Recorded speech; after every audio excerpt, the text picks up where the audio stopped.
What's up everybody, I'm Tim from Timber Ridge Gifts, back with another video. This one is going to be our shipping tutorial.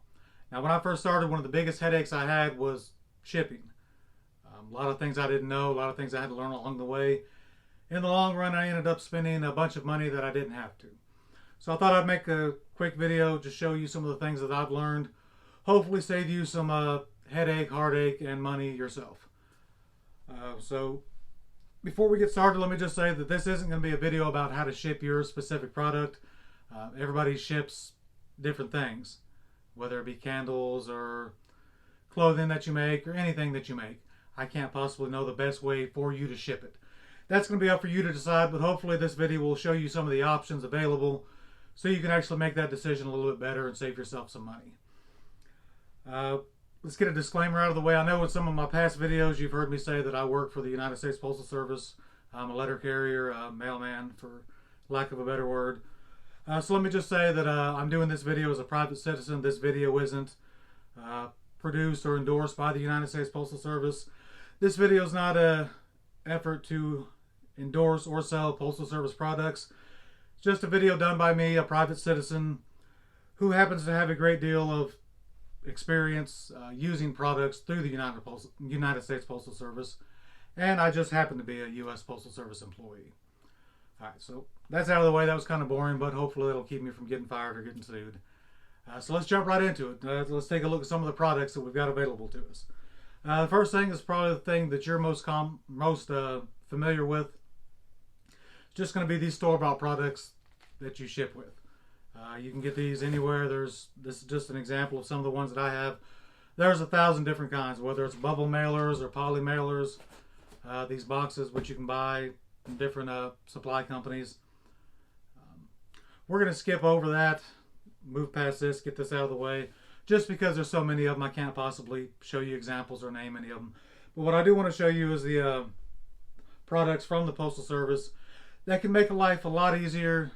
They can be a lot cheaper, and they can make your shipping experience a lot less worry-free. So let's move these out of the way. Now the great thing about these products that I'm going to show you from the Postal Service is they're all free. You can get them online, you can get them from some post offices depending on the size of the post office where you live. But you can definitely get them online, and they're all free. We'll talk more about that later. But let's look at some of the ones they've got.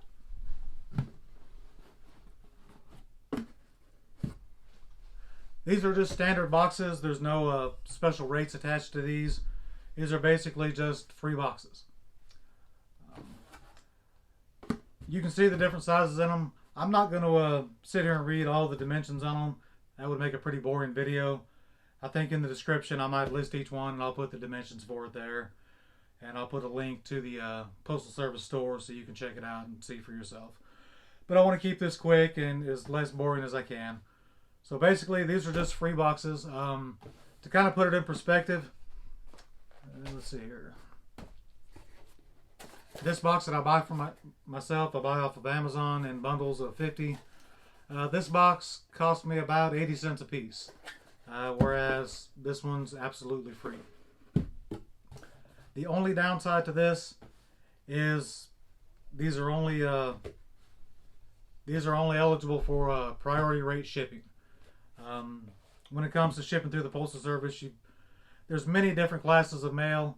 The two we're going to talk about today, the two that we're mostly going to use, is first class and priority. There's also priority express, bulk business, pre-sort standard, tons of others that different types of companies and businesses use.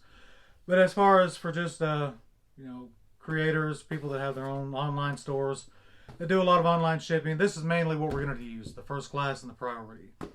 So these are a great option just as a free box. Like I said, no special rate attached to them. It's just, you will have to pay the priority rate mail. Shipping through the post office, it goes by weight. Your priority rate mail is going to be 13 ounces and above, or anything above 13 ounces. And your first class mail is going to be 13 ounces and below. The first class is obviously cheaper. Usually, I think the shipping times on those are 3 to 5 days. With priority mail, it's usually 2 to 3. So first class is your cheapest. Like I said, that's under 13 ounces. I know on Etsy, where I do most of my selling, they've actually negotiated a deal with the post office to make 16 ounces and under eligible for first class postage. So that's great. I'm mostly familiar with Etsy. I'm not familiar at all with eBay or Amazon or any other platforms that you might be selling on. So if there are other rates or anything that you can contribute about those, feel free to add those in the comments. And also, we're going to be talking solely about Postal Service products. That's mainly what I use. But if you're familiar with FedEx or UPS and you have anything that you'd like to add about them, feel free to add those to the comments as well. So we'll go ahead and set these aside.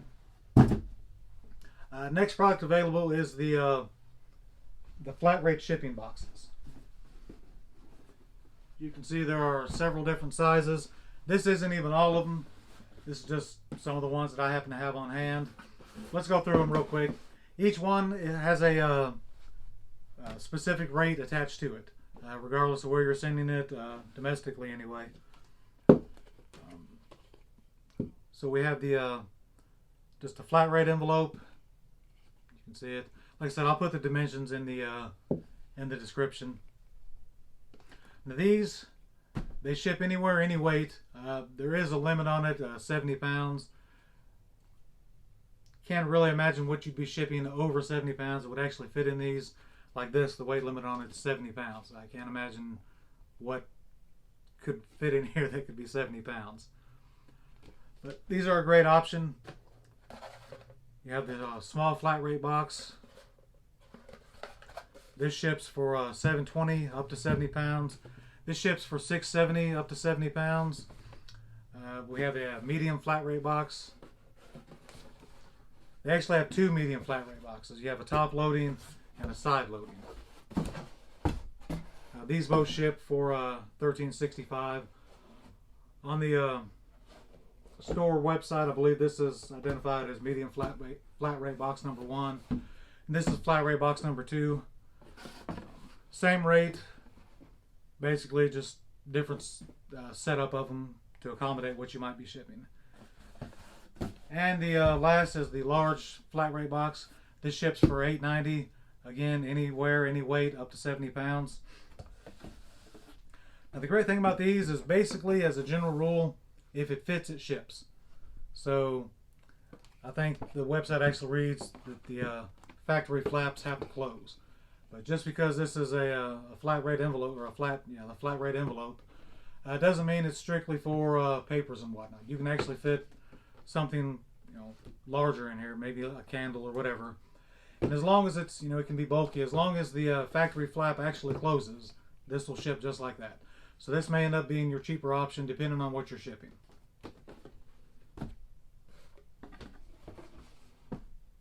So we'll go and set these to the side. And last but not least, it's probably the best kept secret, something I didn't know about for the longest time, is your regional flat rate boxes. You have an A size and a B size. Basically a small and a large. These actually have two other sizes for the A and the B. It's going to be a side loading similar to this. I don't actually have them, but you can get them off of the website.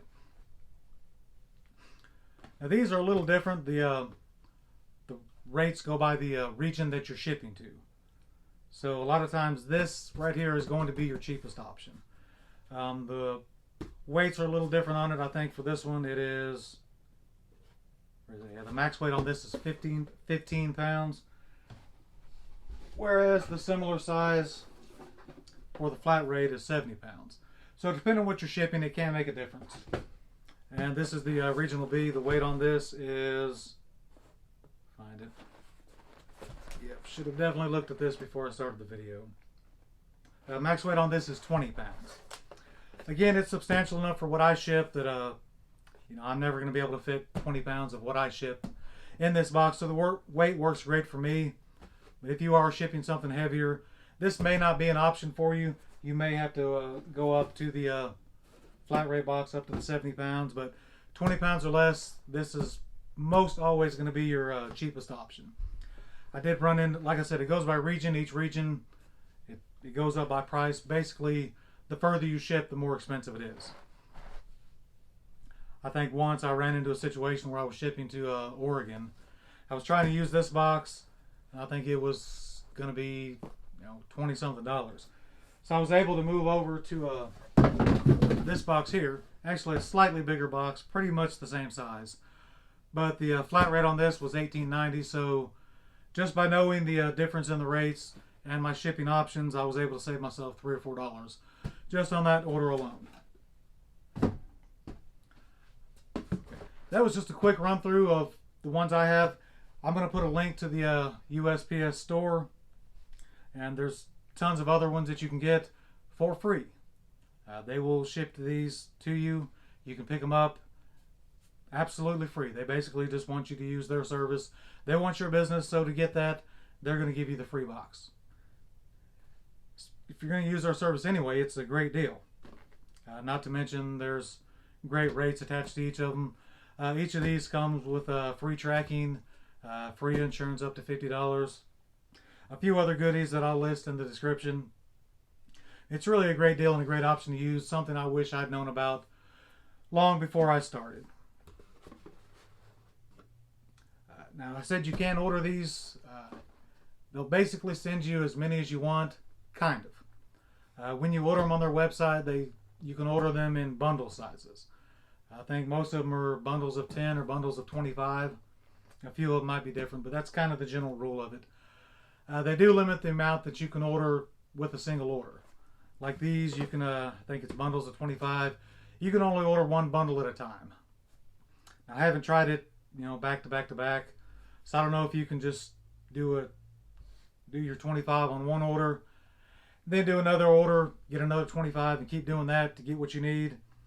Or I don't know if you can go back the next day and order another bundle. But if you do need more than 25, there's two ways around that. You can have a family member or maybe a neighbor order a bundle for you. You can get as many as you want that way. Or if you maybe felt that was dishonest or whatever and you wanted to go about it a different way, you can actually go talk to your local postmaster. He can get you as many as you want. I guarantee if you walk in there and you tell him that you're going to be shipping 100 of these a day, he's going to get you 100 of these a day. They want your business. They'll make sure you get what you need. So if you have any questions about these or you need large orders, just go talk to your local postmaster. They can hook you up. That was just a quick run through of the boxes. Let's finish the video up with a couple of shipping hacks. First hack is going to be what you actually put on the outside of your box. I like to use these fragile stickers. I bought these from you can buy these from different candle supply shops. You can get them on Amazon, eBay, pretty much anywhere. Now, these are great. The Postal Service does offer a, forget what they call it. It's basically a handle with care option where you would buy a special fragile sticker on there. That entitles you to a different delivery option. It doesn't go out on the normal truck with all the other packages. It's kind of hand walked through the whole process. Now, that's great if you're shipping an extremely valuable item. You're going to want to pay for that extra service. But just shipping everyday items, it's going to get pretty costly if you pay for that service for every shipment. But you can put these on your box. There's nothing wrong with that. Letting the handlers and the carriers know that it is a fragile item inside, if it is. These don't entitle you to any other different shipping options or special services, but it does let them know that what's in there is fragile. They're good people. They're not just going to, kick it around. If they see that it is fragile, they wouldn't want somebody kicking their stuff around, so they're going to handle it with a little bit more care. So that's always a great option. Next option is going to be your packaging material. Hundreds of different things that you can use. I just have a couple here. I usually have some crinkle shred. I'm actually out of it. Just crinkle shred, just packing paper, packing peanuts. I don't like to use the styrofoam. These are actually made out of cornstarch, so they're biodegradable. They just basically evaporate with water. A lot of customers like to see that, and it's great for the environment. It's something I like to use. The reason this is important is because, again, we go back to the weight. Let's just say the standard postal rate was 13 ounces. Just to give you an example of what that means is to ship this box, first class, if this was 12 ounces, it would cost me roughly, I think this one was $4.10. Now if it was 15 ounces to ship that priority, it's going to be $7.20. So it's quite a big jump for just 3 ounces. So I like to have different packaging options available to me to be able to play within that weight. If I'm right on the threshold, if I'm packing this up and it's 12 pounds 8 ounces, or 12 ounces 12.8 ounces, there we go. Like I've said in my previous videos, math is not my strong suit. So if this was 12.8 ounces, the packaging material that I use is going to matter, because it could potentially push me over that 13-ounce threshold. So I like to have different options available to be able to, if I'm close, to be able to stay at that lower rate. Last but not least is the box you're using. You can actually manipulate it quite a bit depending on what you're shipping. You don't want to take away from the complete structural integrity of the box, but I can actually trim this down a little bit to help play with my weight. Like for this one, you see it's got this huge front flap that folds down. Don't really need that. You can use just a tiny bit of that. That will close up the box. This doesn't really affect the structural integrity of the box. So a lot of times what I'll do on these, if I'm close on weight, is I'll take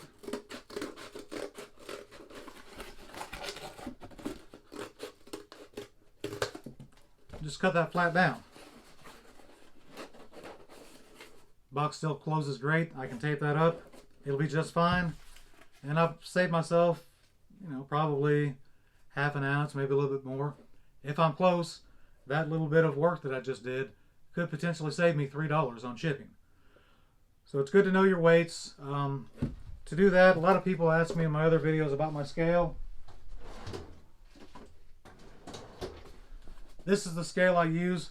This is just a standard kitchen scale. It's made by Smartway.